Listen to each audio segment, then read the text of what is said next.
नमस्कार विद्यार्थियों, टेक गुरु जोधपुर के ऑनलाइन कोर्स में आप सभी का स्वागत है। ऑनलाइन कोर्स के इस कड़ी में आज का टॉपिक है एसी अल्टरनेटिंग करंट, प्रत्यावर्ती धारा मीन्स जो प्रत्यावर्ती राशि है।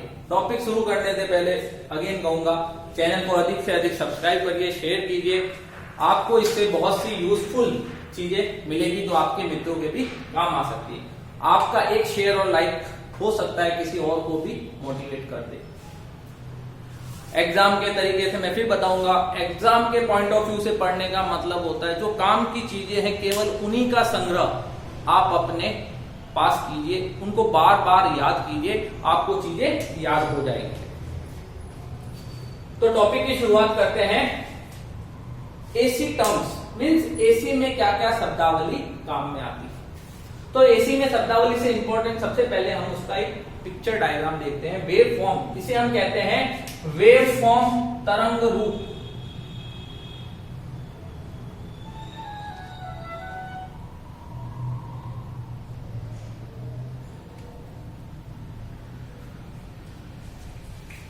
तो ये जो वेव फॉर्म बन रही है, तो एसी के अंदर वेव फॉर्म कैसी भी बन सकती है, sine wave, cosine wave, triangular wave, square wave. वह राशि जो समय के साथ बदलती रहती है उसे हम एसी कहते हैं, और जो इस राशि का मान समय के साथ स्थिर होता है उसे डीसी कहा जाता है। तो एसी समय के साथ देखिए, ये जो वेव है ये बदल रही है। क्योंकि ये वेव का निर्माण जो है ये साइन वेव कहलाती है। साइन का मान, जैसे साइन 0 का मान 0 होता है, साइन 90 का मान हाईएस्ट होता है, साइन 180 का मान वापिस 0, साइन 270 का मान -1 और साइन 2 पाई का मान वापिस 0। तो ये जो है एक साइन वेव को रिप्रेजेंट करती है। तो यहां पे हमने उस पर चर्चा की। अब एसी के अंदर सर्वप्रथम जो आता है वो होता है आयाम। तो एक वर्ड आपके काम आएगा। तो सबसे पहली टर्मिनोलॉजी है शब्दावली एसी की, वो काम की है। सबसे पहले आयाम, उसी का एक नाम है शिखर, उसी का एक नाम है उच्चतम मान। इंग्लिश में कहते हैं एम्पलीट्यूड, पीक वैल्यू और मैक्सिमम वैल्यू। तो क्या होता है, तो ये जो एसी की आपको वैल्यू मिली है, तो किसी भी एक चक्र में जो मैक्सिमम वैल्यू आपको मिलती है दैट इज कॉल्ड, यही आपको आयाम कहलाती है। इसे ही मैक्सिमम वैल्यू या पीक वैल्यू कहते हैं। सेकेंड पॉइंट आता है चक्र क्या है, इसे हम साइकिल कहते हैं। साइकिल का मतलब है कि इस एसी क्वांटिटी को, इस प्रत्यावर्ती राशि को धनात्मक और ऋणात्मक साइकिल, पॉजिटिव और नेगेटिव साइकिल पूर्ण करने में जो ये कंप्लीट कर रही है उसे हम साइकिल कहते हैं। तो बेसिकली ये जो, इसको हम पॉजिटिव साइकिल कहते हैं क्योंकि इसमें सारी वैल्यू पॉजिटिव आती है, इसको हम नेगेटिव। तो ये जो कंप्लीट पॉजिटिव और नेगेटिव का एक चक्र पूर्ण होता है उसे हम एक साइकिल कहते हैं। अब वर्ड आता है सबसे इंपॉर्टेंट, आवर्तकाल क्या है। आवर्तकाल टाइम पीरियड कहलाता है कि किसी भी प्रत्यावर्ती राशि को एक चक्र पूर्ण करने में लगा समय। तो ये जो पॉजिटिव और नेगेटिव वाला एक साइकिल कंप्लीट जो कर रहा है, उसी में जो समय लगता है, टाइम लगता है, उसे हम टाइम पीरियड कहते हैं, आवर्तकाल। इसको हम जनरली सेकंड में ही नापते हैं। अब ये वेव फॉर्म का एक स्ट्रक्चर मैंने बना दिया। हाईएस्ट वैल्यू जो थी उसको मैंने वी मैक्सिमम से रिप्रेजेंट किया है। अब इस वेव को हम दो तरीके से दिखा सकते हैं। एक थीटा कोण के माध्यम से, कि समय के साथ कोण बदल रहा है, जैसे 90 डिग्री, 180 डिग्री, 270 डिग्री, 360 डिग्री। या ये जो 90 डिग्री, इसको रेडियन की फॉर्म में दिखा सकते हैं, π/2, पाई, 3π/2 और 2π। या इसको हम आवर्तकाल के रूप में भी दिखा सकते हैं, क्योंकि ये जो कंप्लीट साइकिल है इसमें जो टाइम लग रहा है that is called time period, आवर्तकाल। ये कंप्लीट टी है तो इस आधी साइकिल में क्या लगेगा, t/2।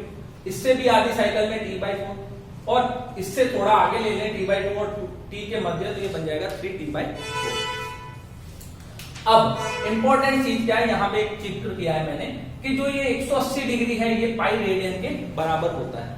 तो ये कैसे आता है, तो जनरली देखिए ये जो पॉजिटिव हाफ साइकिल है और ये नेगेटिव हाफ साइकिल, इन दोनों साइकिल को अगर आप वापिस मिला देते हैं तो एक सर्कल का निर्माण होता है।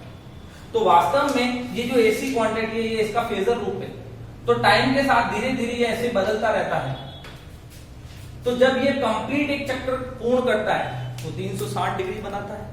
यदि मान लो इसकी जो ये त्रिज्या है ये r बराबर यूनिट हो, इकाई हो, तो हम क्या लिखेंगे, परिधि कितनी होती है 2 पाई r, r का मान 1 रखा तो क्या बन गया 360 बराबर 2 पाई। तो 180 डिग्री किसके बराबर मिला हमें, पाई। तो यहाँ पे ये जो इंपॉर्टेंट वर्ड है वो ये है, इससे आप किसी भी कोण को रेडियन में और रेडियन को कोण में बदल सकते हैं। 180 डिग्री बराबर पाई रेडियन। अब अगर आपको 1 डिग्री का मान चाहिए तो आप क्या करेंगे, इस पाई के अंदर 180 को डिवाइड करा दें। तो यहां मैंने इसकी वैल्यू भी निकाली, 17.4 इंटू 10 की घात -3 रेडियन। सेकेंड, अगर आपको 1 रेडियन का मान चाहिए तो 180 डिग्री में पाई को डिवाइड करा देंगे, तो 57.3 डिग्री। यहां पे देखिए कुछ एग्जाम्पल के फॉर्म में लिए, जैसे 60 डिग्री कितने रेडियन के बराबर है, तो वही पाई बराबर 180 डिग्री। 1 डिग्री के बराबर क्या होगा, पाई बटा 180, तो 60 डिग्री क्या होगा, तो मैंने इसको 60 से गुणा कर दिया, सिंपल पाई बाय 2। इसी तरह 45 डिग्री का मान भी फाइंड आउट किया। तो इस टाइप से आप वेव के फॉर्म में अलग अलग, ये दोनों तो आपके एंगल को रिप्रेजेंट कर रहे हैं और ये आपका बेसिकली टाइम को रिप्रेजेंट कर रहा है। तो ये वेव फॉर्म जो है ये कोण के रूप में भी आ सकती है या समय के रूप में भी। अब देखिए आवर्त काल तक हमने संपन्न किया, इसे कंप्लीट किया। चौथा होता है बिंदु आवृत्ति, फ्रीक्वेंसी। फ्रीक्वेंसी किसे कहते हैं, तो फ्रीक्वेंसी के लिए डेफिनेशन है कि 1 सेकंड में किसी प्रत्यावर्ती राशि द्वारा 1 सेकंड में पूर्ण किए गए चक्रों की संख्या। तो ये जो चक्र है, अब ये 1 सेकंड में ऐसे कितने साइकिल इसको कंप्लीट करेगी, कितने रोटेशन 1 सेकंड में करेगी, इसलिए मैंने इसका एक नाम लिखा है साइकिल पर सेकंड। उसे हम फ्रीक्वेंसी कहते हैं। फ्रीक्वेंसी का मात्रक होता है हर्ट्ज, Hz से इसको प्रदर्शित करते हैं। फ्रीक्वेंसी और टाइम के बीच में एक रिलेशन दिया हुआ है, F बराबर 1/3। AC 230 वोल्ट और 50 हर्ट्ज, ये हमारा इंडियन पैमाना है। भारत में जो सिंगल फेज सप्लाई होती है उसमें 230 वोल्ट और 50 हर्ट्ज सप्लाई मिलती है। 50 हर्ट्ज का अगर आप समय काल, आवर्त काल निकालेंगे तो कैसे निकालेंगे, तो F बराबर 1/T है, तो T बराबर क्या होगा 1/F, तो 1/50। अब मैंने इसको क्या किया, 1000 से गुणा और 1000 से भाग कर दिया। 1/50 को 1000 से डिवाइड किया तो मुझे मिला 20, और ये जो 1000 है इसको मैंने मिली में कन्वर्ट कर लिया, क्योंकि 1000 जब ऊपर जाएगा 10 की घात -3 बनेगा, इसका मतलब मिली। तो एक साइकिल पूर्ण होने में लगभग 20 मिली सेकेंड लगते हैं। तो केवल पॉजिटिव हाफ साइकिल में कितना लगेगा, 20 मिली सेकेंड का आधा 10 मिली सेकेंड। 50 हर्ट्ज का मतलब क्या है कि 1 सेकेंड में आपकी ऐसी पॉजिटिव और नेगेटिव, लगभग ऐसी पॉजिटिव और नेगेटिव करते हुए 50 साइकिल 1 सेकेंड में पास हो जाती है। ये एसी का फ्रीक्वेंसी का मीनिंग है। अगर आपने समय काल बढ़ा दिया, आवर्त काल बढ़ा दिया, तो आपकी आवृत्ति जो है वो घट जाती है। अब नेक्स्ट जो पॉइंट आता है, कला व कलांतर क्या है। तो ये जो बेसिकली थीटा कोण रिप्रेजेंट कर रहा है, मीन्स किसी प्रत्यावर्ती राशि का किसी समय पर जो उसके आवर्त काल का बोध कराती है, उस वैल्यू को हम कला कहते हैं, एंगल कहते हैं। मीन्स उस टाइम पे उसके अंदर कितना, उस एंगल पे उस पे कितनी वैल्यू है, तो दैट इज कॉल्ड कला। और कलांतर क्या है, तो कलांतर कहलाती है कोई दो तरंग है, उन दोनों तरंग की कलाओं में जो अंतर है, उनके फेज के अंदर डिफरेंस कितना है, दैट इज कॉल्ड कलांतर। इसलिए मैंने फेज और फेज डिफरेंसेस को रिप्रेजेंट किया है। अब काम की चीज क्या है, यहाँ पे देखिए एक वेव थी ए, उससे एक वेव बी डॉट डॉट करके शो किया है कि कुछ पीछे चल रही थी। कितना पीछे चल रही थी, मान लीजिए 5 पॉइंट पीछे चल रही थी। तो ये जो 5 है ये कलांतर कहलाएगा इसका। अब दो वर्ड काम आते हैं, लीड और लैग। लीड का मतलब होता है अग्रगामी और लैग का मतलब होता है हिंदी में पश्चगामी। तो यहां देखिए ये जो ए है, ए बी से ऑलरेडी आगे चल रही है, तो हम इसे कहते हैं ए लीड्स बी या ए अग्रगामी बी से। इस केस में देखिए कि ये जो बी है, ये बी पश्चगामी ए से, मतलब बी ए से पीछे चल रही है। पीछे क्यों कहते हैं, क्योंकि जनरली वेव यहां 0 समय से शुरू होती है। अब बी वेव जो है मान लीजिए कुछ सेकंड पीछे बाद से शुरू हो रही है, बाद का मतलब भी ऑलरेडी पीछे हो गया, तो बी पश्चगामी।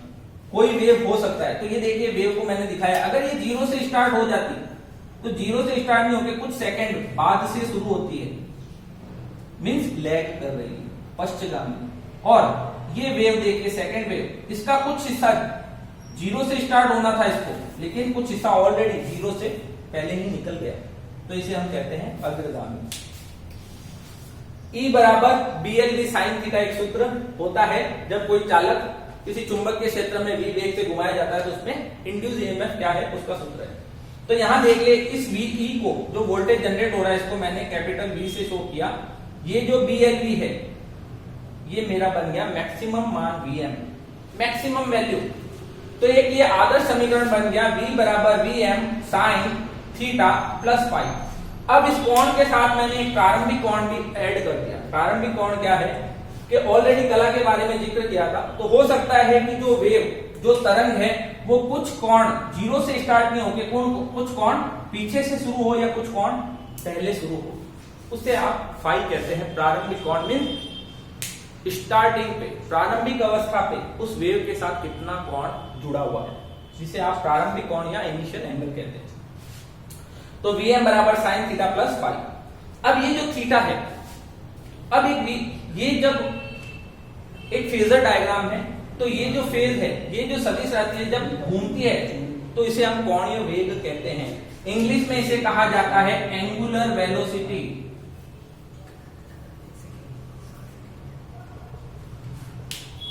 तो ये जो एंगुलर वेलोसिटी है, वेग का सूत्र होता है दूरी बटा समय। तो आपके लिए दूरी क्या है? थीटा बटा समय। तो थीटा का मान क्या हो जाएगा? Omega into T.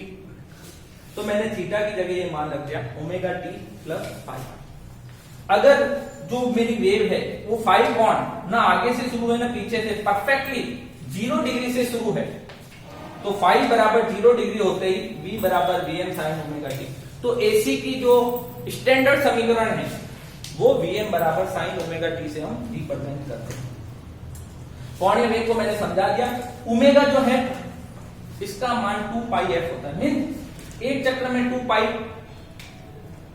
पूरा एक चक्र में कितना 2 पाई कवर करता है। अब ऐसे f साइकिल कंप्लीट करता है, तो मैंने उसको f से गुणा कर दिया, तो 2 पाई इंटू f का एक रिलेशन होता है f बराबर 1/t, तो 2 बड़े पाई बटा t भी इसका सूत्र है। तो ओमेगा के देखिए दो सूत्र आपको यहां से मिल जाते हैं, और इसका जो मात्रक है वो होता है रेडियन पर सेकेंड।